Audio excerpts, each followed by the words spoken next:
The Tempest Evo is a revamp of the original Tempest Enthusiast steel mid-tower case. The pitch for this version is the King Reborn. Reborn? King of what? Well, the king of airflow, you ignorant toads. Now bow before the king. This sucker is coming at you with 6 128mm fans ready to chill your gear like no other. It even comes with all the fans. No scrounging the old fan shelf to find a spare 120mm fan to fit the last open space on the side. And it supports dual water cooling. This is seriously an awesome case. But don't take my gushing for it. Check out NZXT's own spec pitch.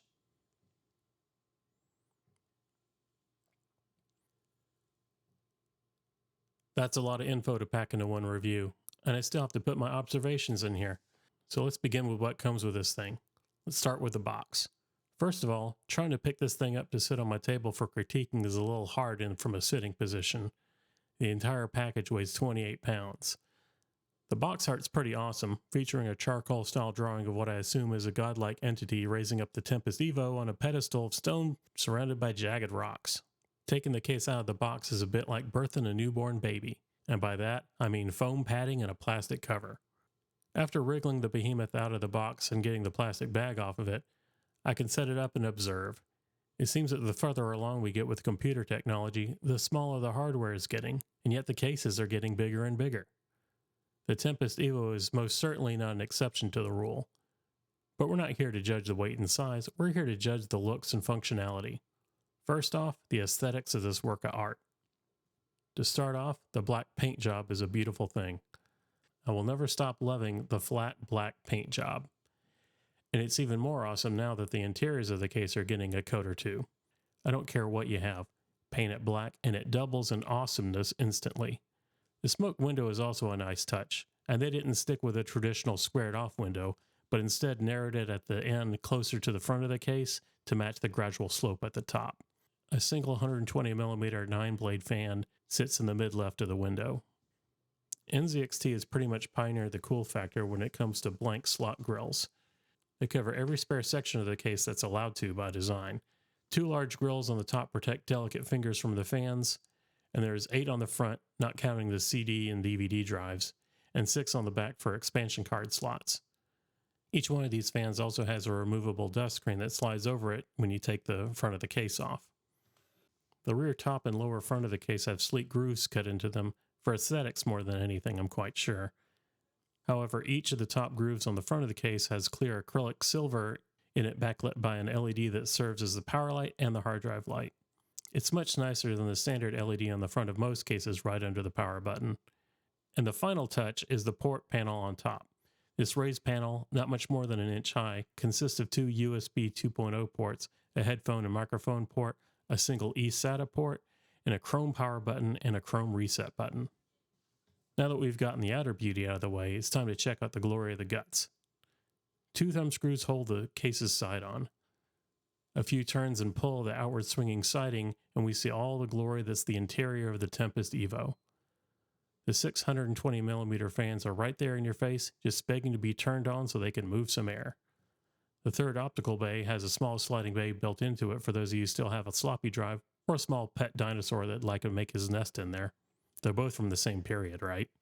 There's a small white box stuffed into the uppermost hard drive bays. It contains the side attachments that allow your hard drives of choice to slide in and out of the server-style bays with ease.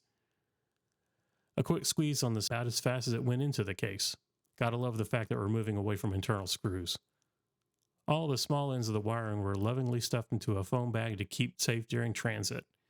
In the back of the case, where the motherboard would be, we see 2 rubber-lined 3-inch slots that NZXT thoughtfully installed. This is for the expanded space behind the motherboard. These holes were cut specifically for hiding wires where they're typically connected to the motherboard. The other side of the case comes off, revealing access to the rear punch-out behind the motherboard plate. It was put there for easy access to back the CPU heatsink screws. No more taking the motherboard out just to change heat sinks. Why is it that no one thought of that before? I had that idea like 6 years ago, and I even pitched the idea to a vendor, but nothing. Anyway, on top of the 6 huge fans that are already installed, there's also space on the bottom of the case for a 7th fan, should you feel the need to add that little bit of extra airflow. The additional holes for a second water cooling system is something you don't see often enough. Most cases I review only have one set, but I think that most manufacturers fail to realize that gamers sometimes want to use water cooling on their GPUs as well. So thank you again, NZXT. The main things to test on this case are the sturdiness, which speaks for itself as it's made out of solid steel, except for the front bezel and the airflow from the redesigned fans. NZXT took their 9-blade fans and claimed they made them even more powerful and quieter at the same time. I hooked up a 12-volt power supply to the fans in a daisy chain to see if what they were claiming was true. The fans are a bit quieter than the ones that come with my current NZXT case. I noticed a definite drop in sound when I put on the side of the case, but the airflow really picked up at the same time. The side of the case closes a gap in airflow. If you pump water into an empty barrel with a hose attached but no lid on top, the water will pretty much go where it wants until the barrel fills up and then it spills out. If you were to make that barrel airtight and have that outflow hose in the water, it'll continue out of the hose and the water level would stay the same in the barrel.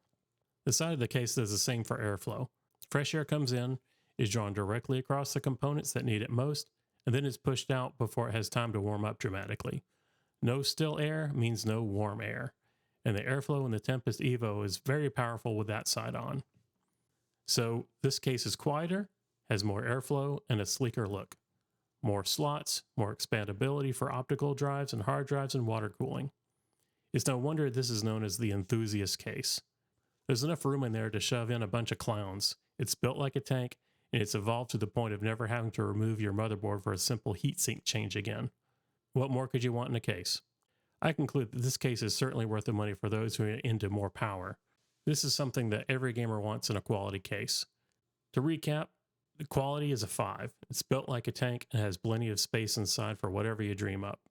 Innovation, there's lots of space and plenty of cooling. All the ports and buttons are on one panel. There are 620mm fans and up to 2 water coolers. It's a freezer. Installation is as easy as can be. There's some screws and plastic turn locks. It's a bit pricey for a gamer case, but with all the capabilities, one could hardly complain. Thanks for watching.